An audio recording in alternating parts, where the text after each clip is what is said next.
একটি ছোট্ট বীজ মাটির নিচে শুয়ে আছে। সে খুব দুঃখী, চারপাশে বড় বড় গাছ আর রঙিন ফুল। একটি বয়স্ক আমগাছ বলল, তুমি পারবে, ধৈর্য রাখো, নিজেকে বিশ্বাস করো। বীজটি আশায় বুক বাঁধল। একদিন নরম বৃষ্টি এলো, সূর্য উঠল, বীজটি একটু একটু করে অঙ্কুর হয়ে উঠল।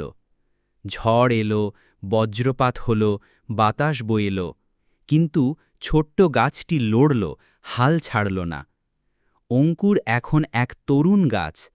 পাখিরা গান গায়, শিশুরা তার ছায়ায় খেলে। এখন সে এক বিশাল গাছ, ফল দেয়, ছায়া দেয়, সবাই খুশি।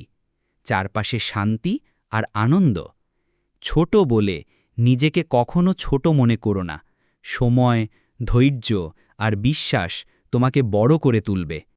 এরকম আরও গল্প পেতে সাবস্ক্রাইব করতে ভুলবেন না।